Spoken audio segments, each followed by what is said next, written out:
जय हिंद प्यारे बच्चों, मैं डॉक्टर उमा पांडे स्वागत करती हूँ आपके इंस्टा संस्कृत में। इंस्टा संस्कृत जहाँ आपको मिलता है कक्षा 4 से लेकर 12 तक के व्याकरण बिंदुओं और पाठ्य पुस्तकों की सरल व्याख्या।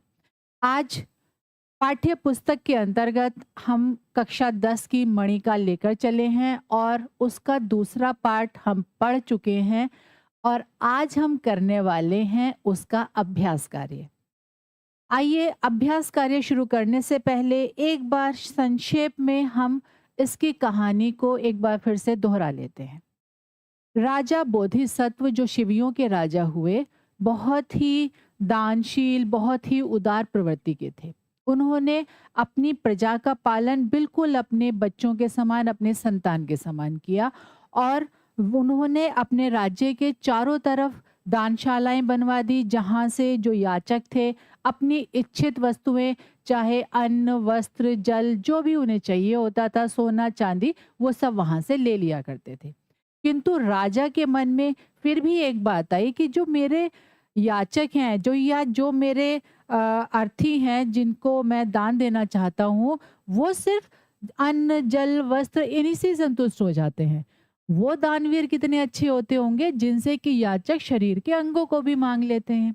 उनके मन की ऐसी बात को सुनकर सारा ब्रह्मांड व्याकुल हो गया और जो इंद्र थे वो उनकी परीक्षा लेने के लिए एक ब्राह्मण का रूप धारण करके उनके पास आ गए और उन्होंने नेत्रहीन बनकर उनसे एक नेत्र के लिए प्रार्थना की।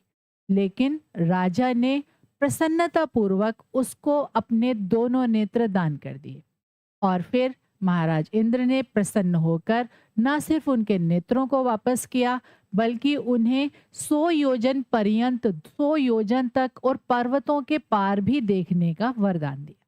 तो ये थी इसकी छोटी सी कहानी और आइए अब चलते हैं इसके अभ्यास कार्य की ओर। आप भी जब इसके अभ्यास कार्य करें तो एक बार पाठ को जरूर पढ़ लें। पाठ को पढ़ने के बाद ही आप इसका अभ्यास कार्य अच्छे से कर पाएंगे। तो आइए देखते हैं पहला प्रश्न। एक पदेन उत्तरत, एक पद में उत्तर दीजिए। देखिए, एक पदेन मतलब एक पद, एक शब्द। ठीक है। भगवान बोधिसत्व कथम शिविनाम राजा अभवत। भगवान बोधिसत्व कैसे शिवियों के राजा हुए? तो कैसे हुए?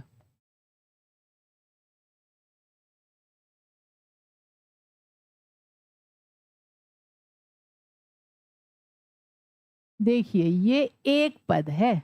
पूर्व जन्मार्जित पुण्य बलेन, अर्थात पूर्व जन्मों से अर्जित पुण्य बल के द्वारा। इसे कहते हैं संधि समास की ताकत। देखिए, पूरी बात को एक पद में कह दिया और पूरा उत्तर भी हो गया और उत्तर की कंडीशन भी पूरी हो गई एक ही पद में, है ना। सकलम ब्रह्मांडम कीदृशम जातम, सारा ब्रह्मांड कैसा हो गया? कैसा हो गया? जब उनके शरीर के अंगों के प्रति अनासक्ति को देखकर सारा ब्रह्मांड कैसा हो गया था? हम्म व्याकुलम, व्याकुल हो गया था, बेचैन हो गया था। के सौभाग्यशालिनः यान याचकाः शरीरस्य अंगानि याचन्ते। वे सौभाग्यशाली कौन है जिनसे याचक शरीर के अंगों को मांगते हैं? तो कौन है भाई? किनके बारे में सोचा था उन्होंने?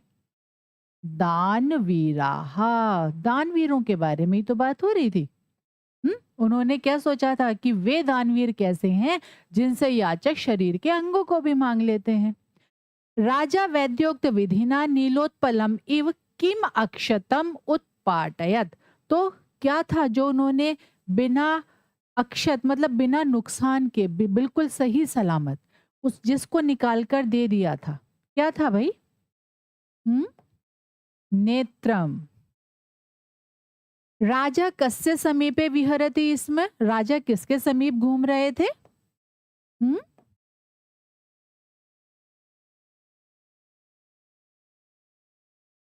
दानशालायाः। ठीक है। अगला प्रश्न। राज्य काम आकर्ण्य देशांतरेभ्यो अपि जनाः आयान्ति स्म। राजा की किसको सुनकर, कौन से गुण को सुनकर दूसरे देशों से भी लोग वहां आते थे? क्या था राजा के अंदर ऐसा गुण? हम्म दानशीलता, उनकी दानशीलता को सुनकर। भूयः प्रीतः शक्रः किम अयच्छत्, प्रसन्न होकर इंद्र ने क्या दिया? क्या दिया भाई? वरम अयच्छत्। प्रसन्न होने के बाद इंद्र ने किसको? राजा को वर दिया। ठीक है, चलिए देखते हैं अगला प्रश्न। आइए, अगला प्रश्न क्या कहते हैं हमसे? कहते हैं पूर्ण वाक्य उत्तरत। अब हम यहाँ पर पूरे वाक्य में उत्तर दे सकते हैं। तो अब पहला प्रश्न देखते हैं। बोधिसत्व शैशवात एव कीदृशः आसीत। बोधिसत्व बचपन से ही कैसे थे? तो देखिए, आज देखते हैं इसका उत्तर क्या होगा। हम्म बोधि सत्व और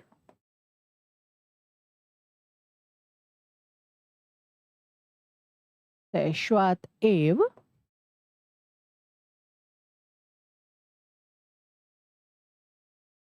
वृद्धोपसेवी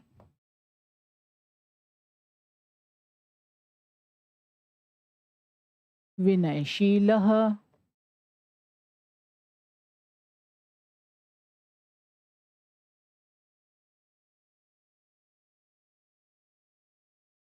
शास्त्र पारंगतो आसीत। शास्त्रों में पारंगत। ठीक है, आइए अगला प्रश्न। शिवे राज्ये याचकाः किम लब्ध्वा संतुष्टाः अभवन्। शिवी के राज्य में याचक क्या पाकर संतुष्ट हो जाया करते थे?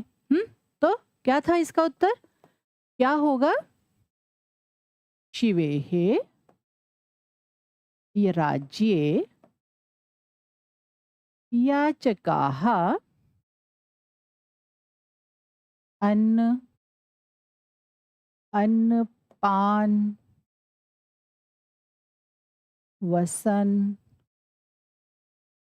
रजत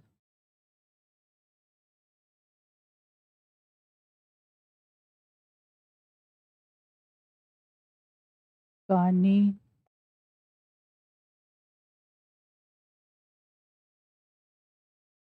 अभिष्टानी वस्तुनि और प्राप्य क्या होता था? संतुष्टाः अभवन। क्या होता था? शिवी के राज्य में याचकाः याचक अन्न पान वसन रजत स्वर्णादिकानि अभिष्टानि वस्तुनि प्राप्य संतुष्टाः अभवन।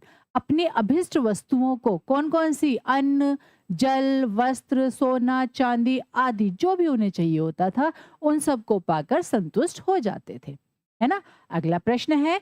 नेत्रहीन याचकस्य रूपम धृत्वा शक्रः बोधिसत्वम किम अवदत्। नेत्रहीन याचक के रूप को धर के शक्र माने इंद्र ने बोधिसत्व से क्या कहा? तो क्या कहा? शक्रः अवदत्, हे राजन। ठीक है, हे राजन, भवतः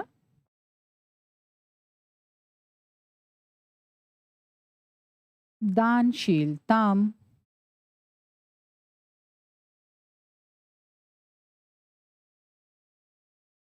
आकर्ण्य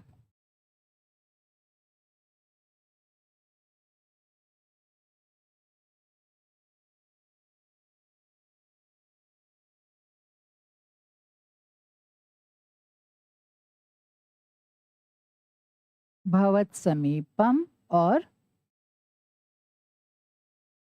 आगतो अस्मि। आपकी दानशीलता को सुनकर आशा से मैं आपके पास आया हूँ। ठीक है, सकलम ब्रह्मांडम किम जात्वा व्याकुलम जातम। सारा ब्रह्मांड क्या जानकर व्याकुल हो गया? हम्म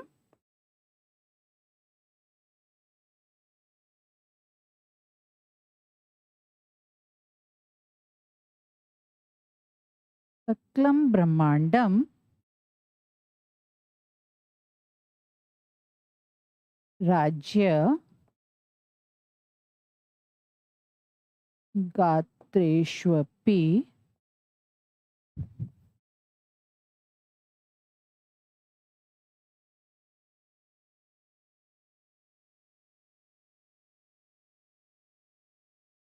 निरासक्तिं ज्ञात्वा किमभवत्? वैयाकुलं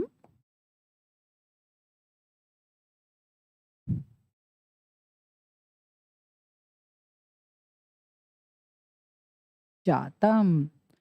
सकलं ब्रह्मांडम राज्य स्वगात्रेशपि निरासक्तिम जात्वा व्याकुलम जातम। अपने शरीर के अंगों के प्रति भी निरासक्ति को जानकर व्याकुल हो गया। राजा प्रीत्या याचकाय किम समर्पितवान। राजा ने प्रेम से याचक को क्या समर्पित कर दिया? हम्म राजा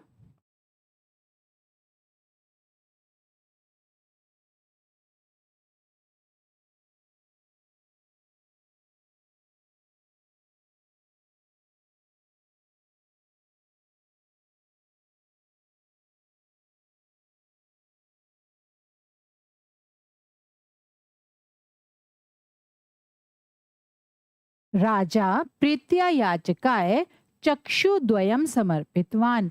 अपने दोनों नेत्रों को याचक को दे दिया। शक्रः किम वरम अयच्छत। शक्र ने अर्थात इंद्र ने राजा को क्या वर दिया? शक्रः वरम अयच्छत यत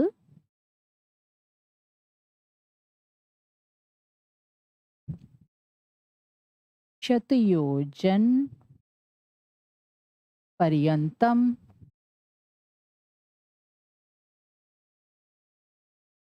शैलानां पारं च द्रष्टुम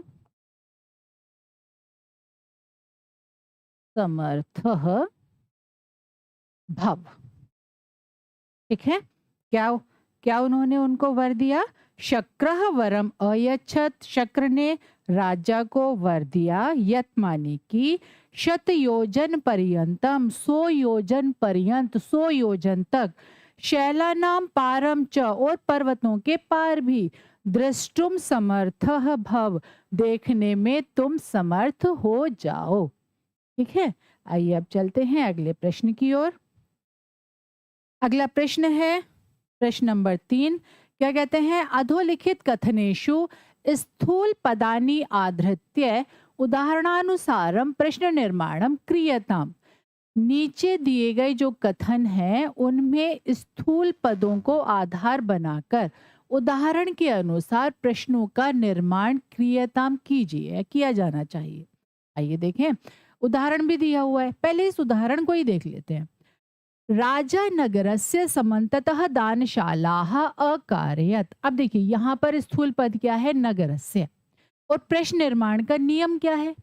प्रश्न निर्माण का नियम है कि जो विभक्ति जो वचन स्थूल पद में होगी वही विभक्ति वही वचन प्रश्नवाचक पद में लगाएंगे।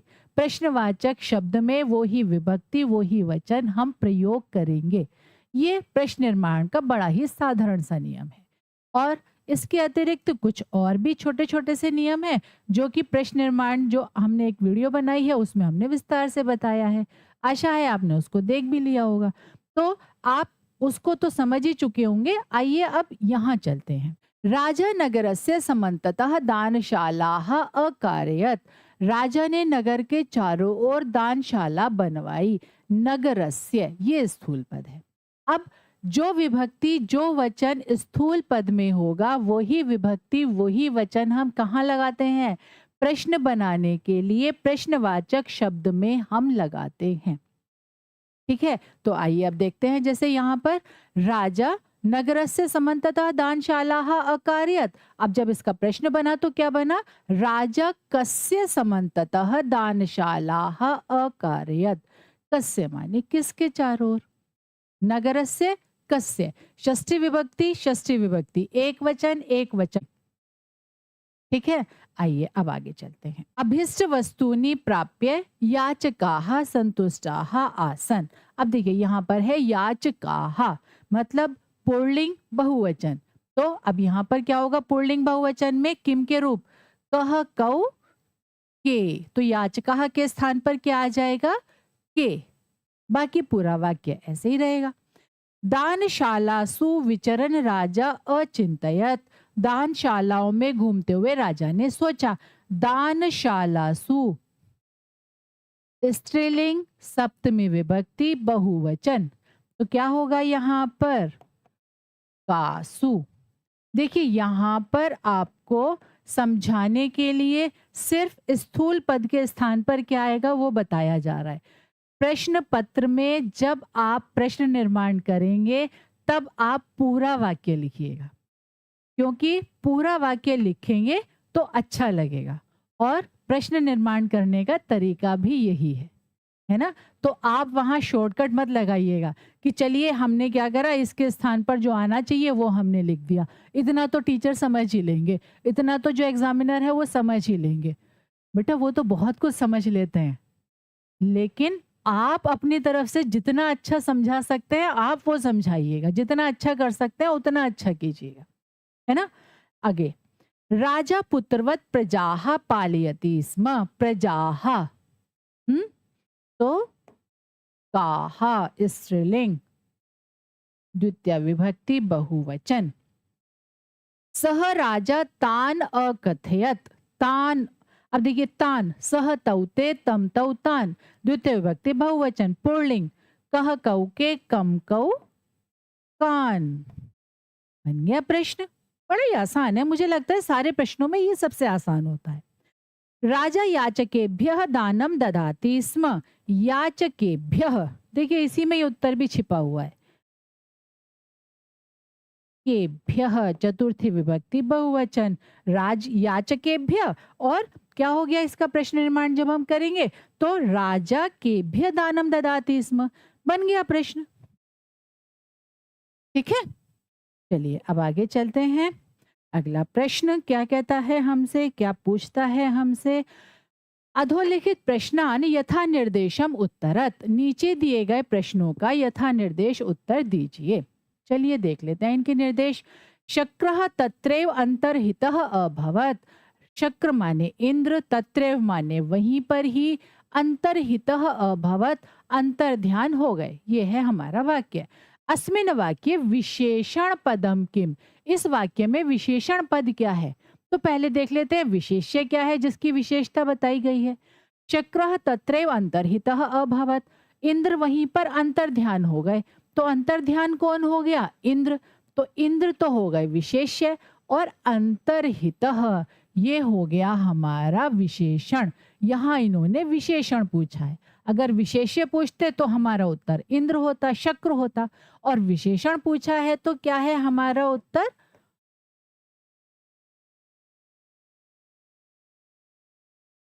अंतर्हितः। ठीक है, आइए अब देखते हैं दूसरा। सत्य बलेन तस्य चक्षुः प्रतिष्ठितम अभवत। सत्य के बल से उनके नेत्र प्रतिष्ठित हो गए। अस्मिन् वाक्ये कर्तृपदम किम। कर्तृपद बताइए। इस वाक्य में कर्तृपद अर्थात कर्ता कौन है ये बताइए। सत्य बलेन तृतीय विभक्ति, तस्य षष्ठी विभक्ति, चक्षुः ये प्रथमा विभक्ति में है, प्रतिष्ठितम अभवत प्रतिष्ठित हो गए। तो यहाँ पर क्या हुआ, क्या प्रतिष्ठित हो गए, चक्षु, और क्रिया क्या है अभवत मतलब चक्षु के अनुसार, है ना। तो यहाँ पर कर्तृपद क्या हो जाएगा, चक्षु। ठीक है। जनाः तम देशम आयान्ति स्म। लोग उस देश में आते थे।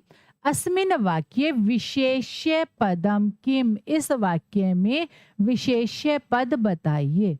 देखिए ये मैंने आपसे पहले भी कहा था कि जब हम इन प्रश्नों को हल करते हैं, पाठ्य पुस्तक के जब हम प्रश्नों को हल करते हैं तो ये प्रश्नों के प्रकार हैं। हो सकता है कि ये प्रश्न आपके प्रश्न पत्र में आ जाए, और हो भी सकता है कि इन्हीं से मिलते जुलते प्रश्न आपके सामने प्रश्न पत्र में आ जाए। तो जब आप किसी भी प्रश्न को हल करें तो उसके तरीके को समझ के उसको हल करें। प्रश्न पत्र के तरीके को समझना बहुत ज़रूरी है, प्रश्नों के तरीके को समझना बहुत ज़रूरी है।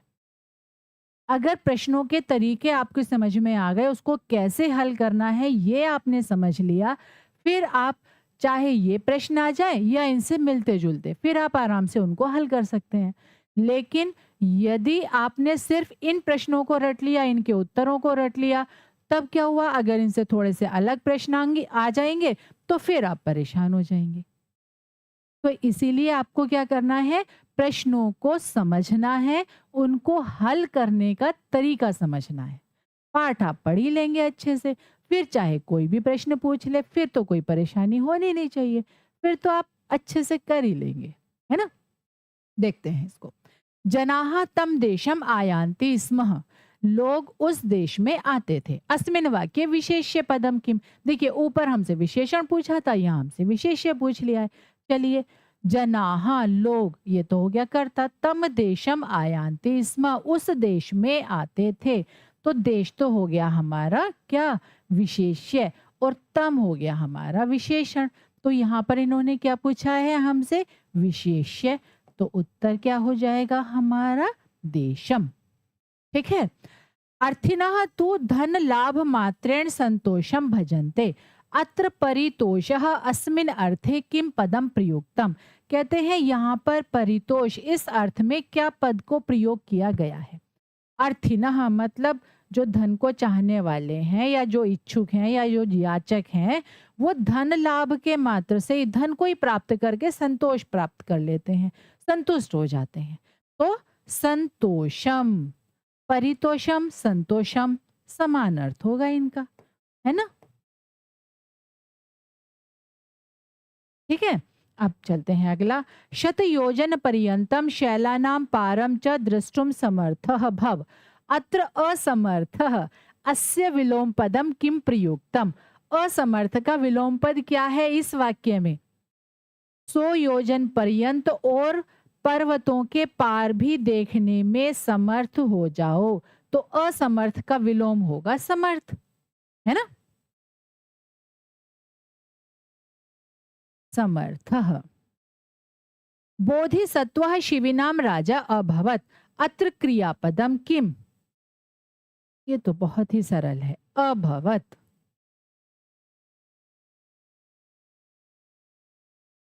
अभवत।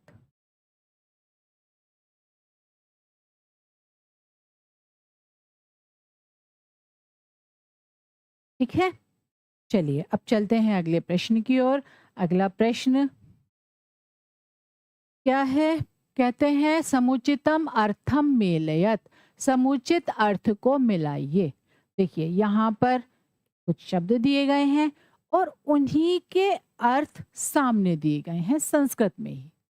हमें क्या करना है, इन शब्दों को समझना है और उनके अर्थ से इसको मिलाना है। जैसे शैला नाम, तो शैला नाम मतलब क्या होगा, पर्वता नाम, शैल भी पर्वत और पर्वत भी पर्वत। शक्रः, शक्रः माने क्या है भाई, इंद्रः। आत्मनः, आत्मनः माने अपने। स्वस्य। चक्षुः, चक्षुः अर्थात नेत्रम। हम्म? उत्पाटय, उत्पाटय माने क्या होगा, निष्कास्य। महीपालः, महीपालः माने भूपति। ठीक है, सरल ही है। अगर पाठ को अच्छे से पढ़ लिया है तो बहुत आसान है, और इस तरह के प्रश्न प्रश्न पत्र में आते हैं। ठीक है, चलिए। अधोलिखितानि वाक्यानि कथा क्रमानुसारम लिखत, कहते हैं नीचे जो दिए गए वाक्य हैं उनको कथा क्रम के अनुसार लिखिए। ये एक ऐसा प्रश्न होता है कि पाठ को पढ़ा है आपने तो इससे सरल प्रश्न नहीं हो सकता। बस उस कहानी को आपको शुरू से अंत तक सही तरह से पढ़ना है और फिर उनके नंबर को आपको ठीक कर देना है। जैसे अब देखते हैं इस कहानी में क्या क्या है। सबसे पहले नंबर पर क्या आना चाहिए, अथ एकदा भगवान बोधिसत्व बहुजन्मार्जित पुण्य फलैहि शिवीनाम राजा अभवत। एक बार भगवान बोधिसत्व बहुत जन्मों से अर्जित पुण्य फलों के द्वारा शिवियों के राजा हुए। तो ये तो प्रारंभ है, एक नंबर, है ना। उसके बाद जब राजा हुए, जन्म हो गया उनका, फिर आता है दूसरा नंबर, सह बाल्यात एव वृद्धोपसेवी विनयशील शास्त्र पारंगतः च आसीत। तो यहाँ पर क्या हो जाएगा हमारा दूसरा नंबर। ठीक। उसके बाद आता है तीसरा नंबर, कहाँ आना चाहिए हमारा तीसरा नंबर, जब उनका बचपन हो गया, बचपन के बाद क्या हुए, फिर वो बड़े हो गए और राजा बन गए। तो राजा बनने के बाद क्या था, उनके राज्य में क्या था, जन कल्याण कर्मसु रतः असौ पुत्रवत प्रजाहा पालयति स्म। ये आ गया हमारा तीसरा नंबर। जब बचपन के बाद क्या हुआ, वो राजा बन गए और राजा बनकर उन्होंने पुत्र के समान अपनी प्रजा का पालन किया। फिर उसके बाद आगे देखते हैं, फिर क्या हुआ, कारुण्य औदार्य आदि सद्गुणोपेतः सह नगरस्य समन्ततः धन धान्य समृद्धाः दानशालाः अकारयत्। राजा बनने के बाद उन्होंने अपनी प्रजा के लिए क्या बनवाई, दानशालाएं बनवाई। ठीक है, ये हो गया चौथा नंबर। अब देखते हैं आगे क्या होना चाहिए। जब दानशालाएं बनवाई तो दानशालाओं में क्या होता था, लोग अपनी इच्छित वस्तुएं प्राप्त करने के लिए आते थे। तत्र अर्थीनाम समूह अन्न पान वसन रजत सुवर्णादि अभिष्टानि वस्तुनि प्राप्य संतुष्टाः अभवत्। तो ये हो गया हमारा पांचवा नंबर। उसके बाद फिर होगा, इसके बाद क्या होगा कि राजा के जब अपने देश के लोग संतुष्ट हुए तो राज्य दानशीलताम आकर्ण्य देशांतरेभ्योपि जनाः तम देशम आयान्ति स्म। दूसरे देशों से भी लोग आने लगे। अपने देश के लोग संतुष्ट हुए, दूसरे देश के लोगों को पता चला, वो भी दानशालाओं में आने लगे। किस लिए, अपनी इच्छाओं की पूर्ति के लिए, अपनी आवश्यकताओं की पूर्ति के लिए। फिर उसके बाद जब वो राजा एक बार कभी दानशालाओं में घूम रहे थे तो उनके मन में, जो याचकों की कम संख्या को देखकर उनके मन में एक विचार आया। इसका मतलब क्या हुआ, ये हो गया हमारा सातवां नंबर। और वो विचार क्या था, वो विचार था मम अर्थिनः तु धन लाभ मात्रेण संतोषम भजन्ते। जो मेरे याचक हैं वो तो धन लाभ के मात्र से, धन से ही संतुष्ट हो जाते हैं। यहाँ आ गया आठवां नंबर। ठीक है, ये थी हमारी पूरी कथा। एक बार फिर से इसको समझ लेते हैं। अथ एकदा भगवान बोधिसत्व बहु जन्मार्जित पुण्य फलैहि शिवीनाम राजा अभवत। यहाँ पर सबसे पहले राजा हुए उनके बारे में बताया है, तो पहला नंबर। उसके बाद बचपन से वो वृद्धोपसेवी थे, विनयशील थे, शास्त्रों में पारंगत थे, दूसरा नंबर। फिर जब वो राजा बने तो क्या हुआ, जन कल्याण कर्म सूरतः असौ पुत्रवत प्रजा पालयति, इसमें प्रजा का वो पुत्र के समान पालन करते थे, तीसरे नंबर पर आ गया। फिर कारुण्य औदार्यादि सद्गुणोपेतः सह नगरस्य समन्ततः धन धान्य समृद्धाः दानशालाः अकारयत्। ये हमारा चौथा नंबर हो गया, जब उन्होंने दानशालाएं बनवाई। ठीक है, उसके बाद पांचवें नंबर पर क्या आया कि वहां जो दानशालाएं बनवाई, वहां पर जो याचक थे वो अपनी इच्छित वस्तुएं प्राप्त कर लिया करते थे। अन्न जल वस्त्र सोना चांदी जो चाहिए होता था वो उन्हें मिल जाया करता था। और पांचवें नंबर के बाद छठा नंबर क्या है कि जब अपने देश के लोग संतुष्ट हो गए तो देशांतरेभ्योऽपि, दूसरे देशों से भी लोग वहां पर आने लगे। ठीक है, तो ये हुआ हमारा छठा नंबर। सातवें नंबर पर क्या है कि जब राजा एक बार वहां पर दानशालाओं में घूम रहे थे तो वहां पर याचकों की कम संख्या को देखकर उनके मन में एक विचार आया। और वो विचार क्या था, पहले तो यहाँ पर सातवां नंबर आ गया और वो जो विचार था वो आठवां नंबर बन गया। मम अर्थिना तो धन लाभ मात्रेण संतोषम भजन्ते। ठीक है, प्रश्न बहुत सरल है लेकिन बहुत ध्यान से करना है। ठीक है, कुछ नहीं लिखना, सिर्फ इसमें नंबर्स आपको डालने होंगे। हो सकता है आपको प्रश्न पत्र में इसको लिखना भी पड़े, लेकिन सही नंबर पर लिखोगे तभी उसके नंबर मिलेंगे, है ना? क्रम सही होना चाहिए। प्रश्न नंबर 7, प्रसंगानुसारम अर्थम चिनुत। कहते हैं प्रसंग के अनुसार अर्थ को चुनिए। राज्य दानशीलताम आकर्ण्य जनाः तम देशम आयान्ति स्म। अब देखिए यहाँ पर भी क्या है कि रेखांकित शब्द है और उससे मिलते जुलते विकल्प दिए गए हैं। हमें क्या करना है, उस रेखांकित शब्द के सही अर्थ को चुनकर उस पर हमें सिर्फ सही का निशान लगाना है ना? राज्य दानशीलता आकर्ण्य जनाः तम देशम आयान्ति स्म। राजा की दानशीलता को सुनकर लोग उस देश में आते थे। तो यहाँ पर क्या है, आकर्ण्य। आकर्ण्य यहाँ पर देखिए लेप प्रत्यय, श्रुत्वा माने सुनकर, दोनों का अर्थ समान है। आकर्ण्य माने सुनकर और श्रुत्वा माने भी सुनकर। राज्यः नेत्रदानार्थम निश्चयं ज्ञात्वा अमात्याः विष्णाः भूत्वा अवदन्। राजा के नेत्रदान के निश्चय को जानकर जो मंत्री थे वो दुखी होकर बोले।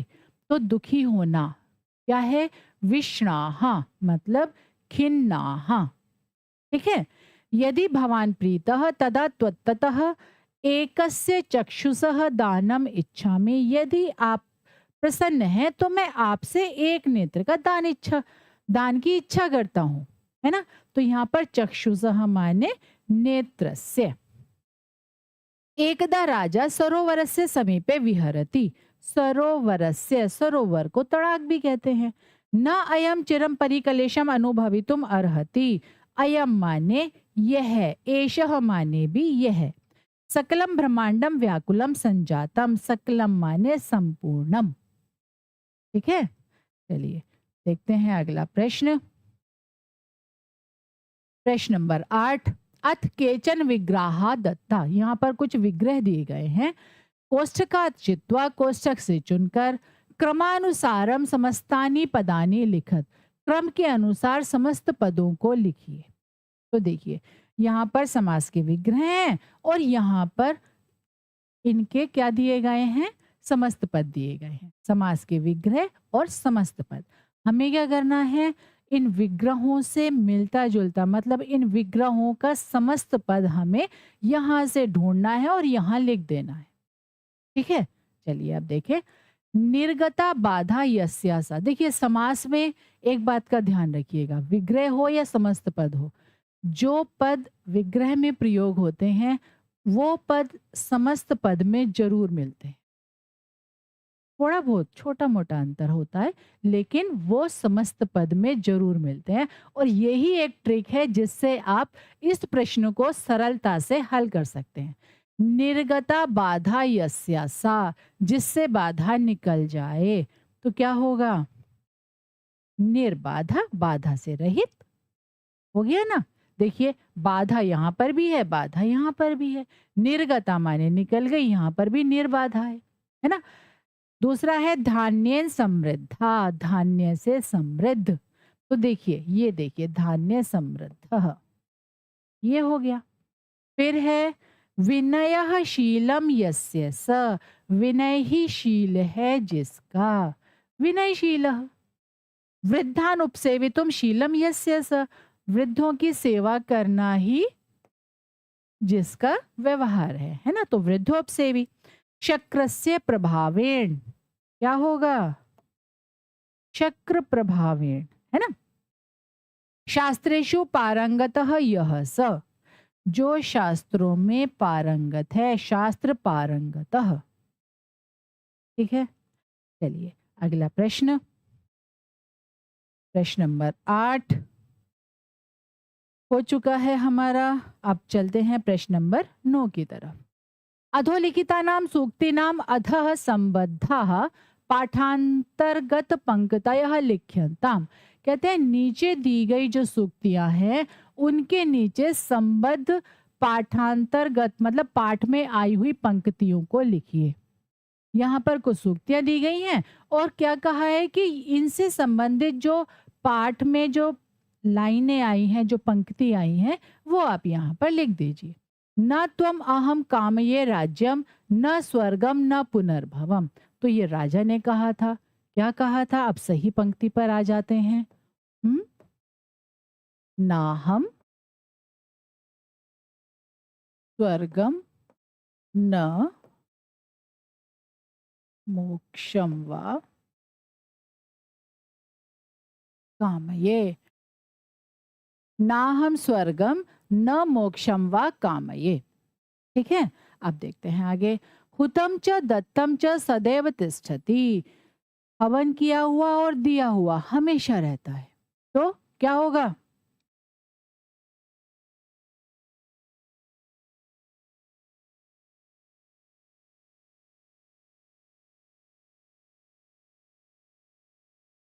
निधानताम याति दीयमानम। दिया हुआ हमेशा संपन्नता को प्राप्त होता है। क्षयम आयाति संचयात। और संचय करने से नष्ट हो जाता है। तो क्या होगा? हम्म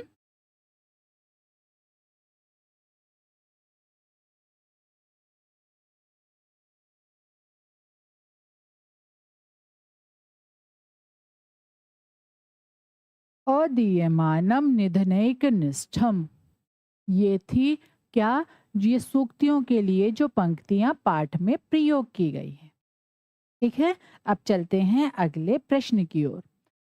प्रश्न हमसे कहता है, अधोलिखिता नाम वाक्या नाम सम्मुखे दत्तेषु भावेषु उचित भावस्य सम्मेलनम क्रियताम। कहते हैं नीचे जो वाक्य दिए गए हैं और उनमें जो भाव दिए गए हैं, उनके सामने जो भाव दिए गए हैं, उन भावों का इन पंक्तियों से सही मेल कराइए। मतलब इन पंक्तियों में किस भाव का वर्णन किया गया है, मनुष्य के किस भाव का या राजा के किस भाव का वर्णन किया गया है, वो आपको यहाँ पर मिलाना है। जैसे असौ पुत्रवत प्रजाः पालयति स्म। अब देखिए पहला प्रश्न ये है, क्या है? असौ पुत्रवत प्रजाः पालयति स्म। जो राजा थे वो पुत्र के समान प्रजा का पालन करते थे। मतलब अपनी प्रजा से वो बहुत स्नेह करते थे, बहुत प्यार करते थे, है ना? पुत्र के समान प्यार करते थे। सह नगरस्य समन्ततः दानशालाः अकारयत्। उन्होंने नगर के चारों ओर दानशालाएं बनवा दी। तो ये उनकी उदार प्रवृत्ति थी। उदारता था, दिखाते थे वो। उदारता का गुण था उनके अंदर, है ना? ममार्थिनस्तु धन लाभ मात्रेण संतोषम लभन्ते। मेरे जो अर्थी हैं, मेरे जो याचक हैं, वो तो धन लाभ के मात्र से ही संतोष को प्राप्त कर लेते हैं। तो ये क्या था? उनके अंदर एक निराशा का भाव आया। और राज्य नेत्र दान निश्चयम ज्ञात्वा अमात्याः विष्णाः जातम।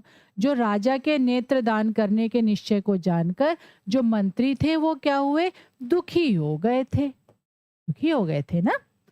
अहम भवते चक्षुर्द्वयम एव प्रयच्छामि। मैं आपको दोनों नेत्र ही देता हूँ। तो यहाँ पर उनकी दानवीरता का वर्णन है। इंसान अपना सब कुछ दान कर सकता है, लेकिन जब उसके शरीर के अंगों पर बात आती है तो हर इंसान कहीं ना कहीं विचार में तो पड़ ही जाता है। और सच बात तो यह है कि ये साधारण इंसानों के तो बस की बात ही नहीं है। इसके लिए तो बहुत हिम्मत, बहुत ज्यादा हिम्मत की आवश्यकता होती है, जो शायद इन राजा में ही थी, है ना? तो ये उनके दानवीरता का है। ठीक है, आइए एक बार फिर से पुनरावृत्ति कर लेते हैं। आज हमने क्या पढ़ा? आज हमने पढ़ा पाठ 2 के अभ्यास कार्य। उन अभ्यास कार्यों को हमने पढ़ा, समझा और उनके उत्तरों को किस प्रकार हल किया जाना चाहिए यह भी समझा। आशा है आज की वीडियो आपको समझ में आई होगी। इसी तरह की सरल वीडियो के लिए जुड़े रहिए इंस्टा संस्कृत से। जय हिंद।